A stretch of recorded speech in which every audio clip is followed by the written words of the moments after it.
Hello viewers, আজকে একটা interesting information নিয়ে আপনাদের কাছে চলে এসেছি। এর মধ্যে অনেকগুলোই হয়তো আপনারা জানেন, তবু ভাবলাম একটু শেয়ার করে দেখি। আজকে কথা হবে নিউ বর্ন বেবিসদের নিয়ে, আমাদের বাড়ির ছোট্ট সোনামনাদের নিয়ে। একটা শিশু যখন আমাদের ঘরে আসে, ঘর আলোয় ভরে যায়। দিনগুলো কীভাবে যে আনন্দে আর ব্যস্ততায় কেটে যায় সেটা বুঝতেই পারা যায় না।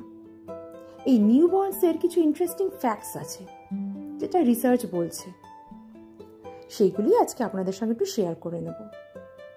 আশা করি আপনাদের খুব ইন্টারেস্টিং লাগবে। ভালো লাগলে কমেন্ট করে জানাবেন, আর কোনো ভুল ত্রুটি থাকলে নিশ্চয়ই কমেন্ট করে সংশোধন করবেন। এতে আমি আরও সুন্দর সুন্দর ভিডিও করার উৎসাহিত হব। তাহলে শুরু করা যাক আজকের এই ছোট্ট টি টাইম স্টোরিটা। আমরা তো সবাই জানি যে নিউবর্নস বেবিদের 300টা হাড় থাকে, অ্যাডাল্টদের 206টা।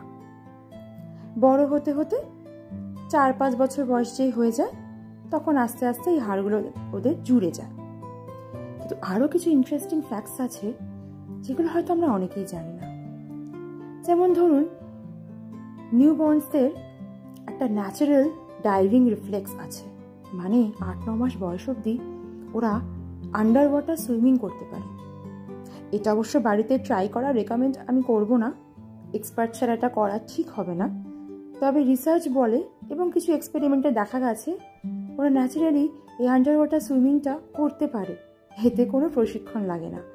1 বছর হতে হতে আস্তে আস্তে বড় হতে হতে 2-3 বছর যেই বয়সটা হয়ে আসে, এরা আস্তে আস্তে ভুলে যায়। আরেকটা ইন্টারেস্টিং ফ্যাক্ট হলো, বাচ্চারা প্রথম 1 বছর 5400 ঘন্টা ঘুমায়। এটা তো হিসাব করে গুনে দেখেই নি। ইন্টারেস্টিং না?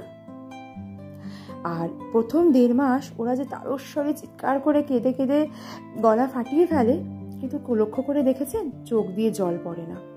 কেন কি টিয়ার ডাকটাই 1.5 মাস অব্দি তৈরি হয় না। আস্তে আস্তে টিয়ার ডাক তৈরি হলে এবং হরমোনাল চেঞ্জেসে চোখ দিয়ে জল বেরোয়। আর মজার ব্যাপার, প্রথম 4 মাস অবধি বাচ্চাদের টেস্ট বার্ড মানে স্বাদকোরকে শুধু মিষ্টি আর টক, এই দুটো স্বাদই অনুভব করতে পারে। মিষ্টিটা বুঝলাম, কিন্তু টকটাও ওরা অনুভব করতে পারে, সেটা ইন্টারেস্টিং। 4 মাস হওয়ার পর থেকে ওরা সল্টি খাবার বা সল্ট এইটা অনুভব করার শক্তিটা পায়। ছোট নিউবর্নরা প্রথম 6 মাস বা কিছু মাস শুধু হোয়াইট অ্যান্ড ব্ল্যাক কালার দেখতে পায়, আর কিছু শেডস অফ গ্রে দেখতে পায়, গ্রের কিছু শেডস দেখতে পায়।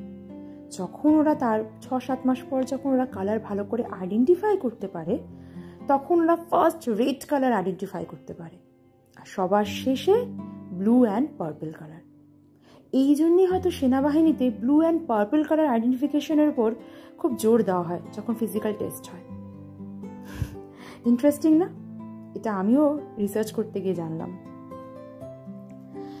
আর বেবিদের জন্মের সময় যে হেয়ার্স হয়, সেটা যে কালার থাকে, এটা একদমই জেনেটিক কালার নয়। এটা বিভিন্ন রকম কন্ডিশনসের উপর ডিপেন্ড করে। এটা মাদার উম্বে যারা থাকে সেই কন্ডিশনসের উপর, তারপরে হেয়ার ফল হয়ে যায়। তারপর যে হেয়ারটা আসে, ওটাই ওদের জেনেটিক্যালি রিফ্লেকশন দেখায়, জেনেটিক্যালি যে কালারটা ওরা পায়, সেম অ্যাজ আই কালার্সও। ইন্টারেস্টিং না? আরও মজার মজার ইন্টারেস্টিং ইনফরমেশন আছে। আজকের ভিডিওতে এইটুকু থাক। নেক্সট পার্টে আরও ইন্টারেস্টিং ইনফরমেশন নিয়ে আপনাদের কাছে হাজির হয়ে যাব। ভালো লাগলে লাইক, শেয়ার আর সাবস্ক্রাইব করবেন। টাটা।